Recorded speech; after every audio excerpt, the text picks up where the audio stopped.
Welcome back to another episode of Let's Talk About This. So you know it's your girl Christine. If you're just tuning in with me for the first time, please like, comment, subscribe, share, and don't forget to hit that post notification button. Just like in my podcast, which is Broken Silence Real Talk, which can be found on Apple Podcasts, Google Podcasts, Listen Notes, Spotify, and many more. I kick off each of my episodes with gratitude. For me today, I'm going to say I'm grateful for self-advocacy.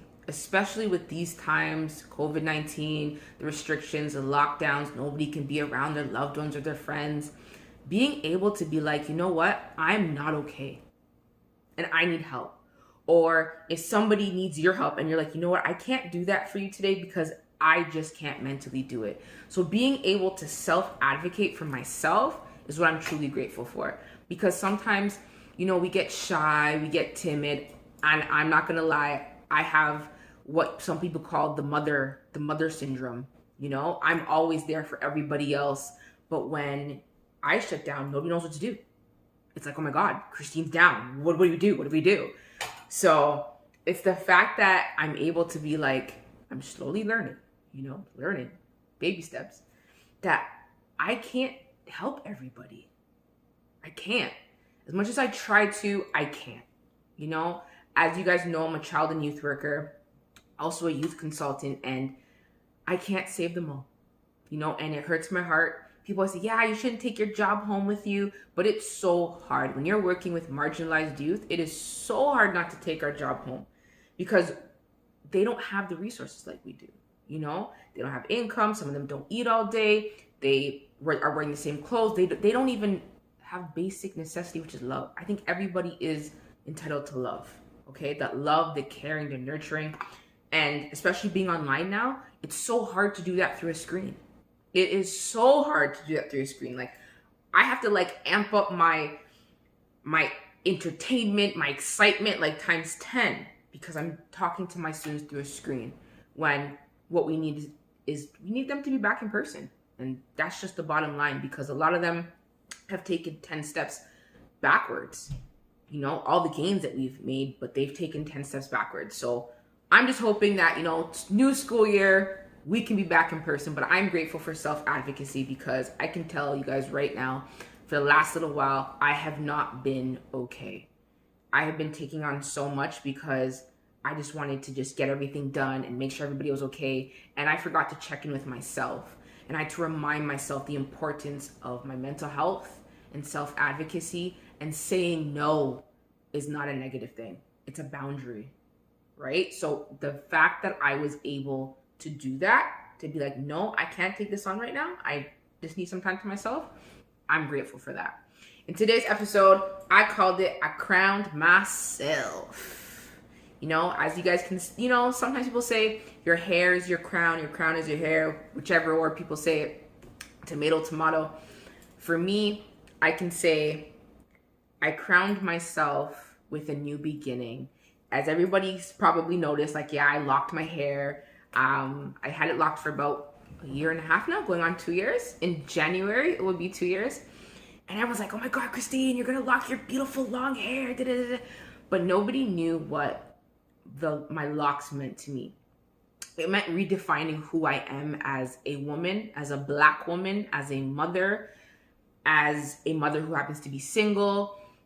I felt like I had to take me back and take ownership for myself. And I didn't feel like I could do that with my old hair because there was just it was trauma for me.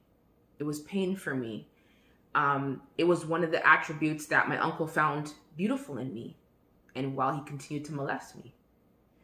So I didn't want to be that person anymore. I wanted to be me. I wanted to free myself. And that's one of the reasons why I wrote my book, which is Hidden Truths, Broken Silence, which is right here. It's available internationally, Chapters, Indico, Barnes & Noble, Walmart.com, eBay. It's international. Grab your copy because I'm going to do a giveaway soon. So stay tuned. But yeah, it was a part of my freedom. My hair was my freedom.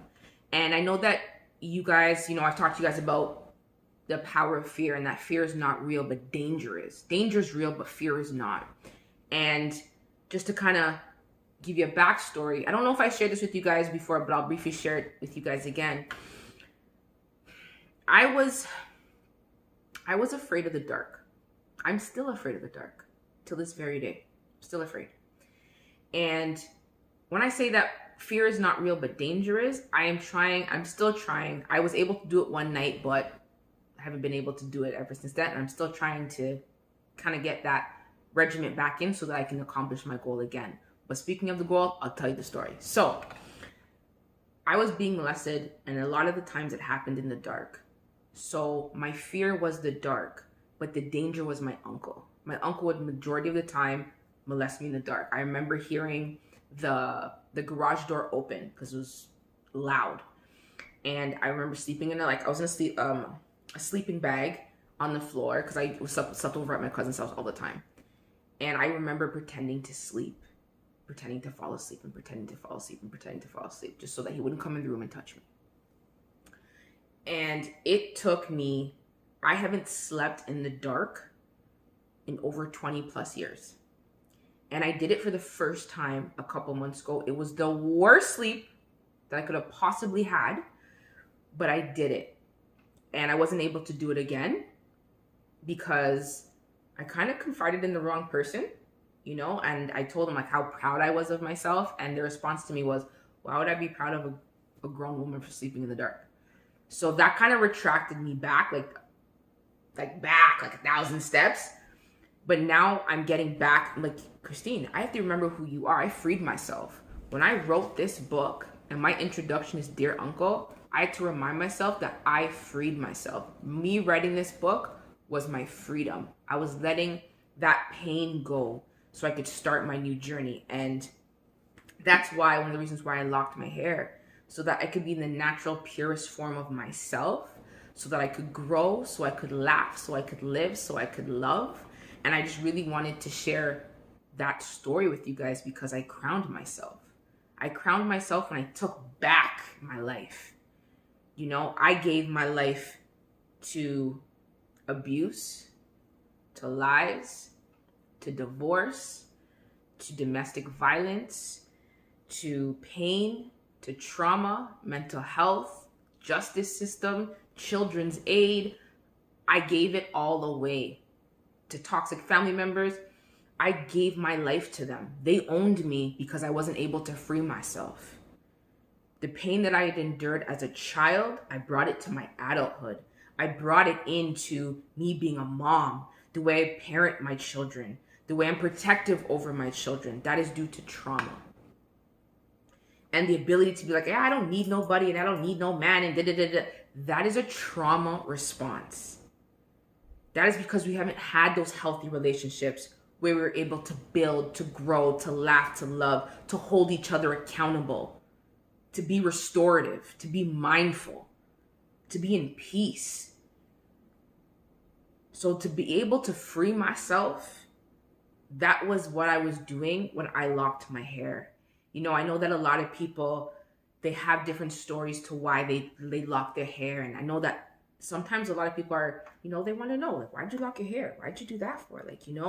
It's because my hair is my crown and I own my crown and nobody can take my crown off. The only way that my crown comes off is if I take it off myself. So if I decide to cut off all my hair, that's me taking off my crown. And if I decide to cut off all my hair and then do a short hairstyle, that's me recrowning myself. So however I want to go through life to create the rawest, real, purest version of me, I will do it. And being free is probably the greatest achievement I've been able to do within my life, in my career, as a mom, as an entrepreneur, as a motivational speaker, as an international author. Because in order to help others, I had to help myself. And I continue to help myself. I see a therapist. I'm slowly learning, slowly but surely, I'm learning to say no. I'm learning not to take on everything. I'm learning to ask for help. And one of the things that I'm really learning to do is receiving without giving back. I'm the type of person that if you give me something, I feel inclined to give something back to you. But it's not that I feel inclined. I had to kind of relate that to a trauma response. I don't want you to leave me because I don't want you to think I'm ungrateful. So my automatic response is, okay, I have to give you something back. When in reality that's an unhealthy trauma response, because the people who really love me and who are really there for me, they really just want to give. A lot of people say it's a give and take relationship. I don't believe in that. I believe in give and give. I'm not taking from anybody that I love or anybody that I value. They give, I give, we come together, we combine, and we grow. So it's just a give and give. When you take something from somebody, when I hear the word take, I think of take away. So if I'm 100% and you say, you know what, Christine, I'm gonna take this away from you. I'm at 80. So I'm no longer in my highest element, my highest purpose. And I just wanted to share that with you guys, just to kind of a little bit of a quick video, just to talk about my freedom, my joy, my lifeline, I'm going to go into a deeper story with you guys with this book, probably in another video. But my writing journey, it took me 10 years to write this book, 10 years. I wrote this probably 5 different times in 5 different ways before I finally executed the final product. And the reason why it took me so long is, believe it or not, I had to go back and protect the guilty. And I know that I said that I freed myself, which I did, but I still had to protect the guilty when I wrote this book. Because, you don't want to get sued or nothing, right? You don't want to be, so you got to protect the guilty. But I was still able to write this story, and that's why it took me so long to write it, because I was not going to be satisfied if I wasn't able to tell my story in the rawest, truest, purest form and still being able to protect the guilty. I wasn't going to do it. If I couldn't do that, then I was not going to put out this book. So I am so grateful that I was able to kind of just keep writing and keep telling my story. And look out, there's going to be another book, but I'm going to collaborate with other women who are entrepreneurs, and I'm going to call the book #I am, because I am is the 2 highest words you can say combined in the English language dictionary that you can say about yourself. When anybody asks me, like, how are you doing, Christine? I am. Whatever you choose to be, you can be. And that's just the moral of the story, and that's all I wanted to share with you guys today. Again, if you guys want my lovely book, Hidden Truth, Broken Silence, it is available internationally. Grab your copy. As I said, I'll be doing a giveaway soon. My podcast, Broken Silence Real Talk, which is available Spotify, Listen Notes, Apple, Google Podcast. I'll be doing my motivational speaking. I'm kind of getting back into the groove of it. I know COVID slowed down some things, but stay tuned. I will be giving away a free masterclass on top of another giveaway. So please stay tuned to that. If you want to hit me up on social media, my Instagram is Impact Over Intention.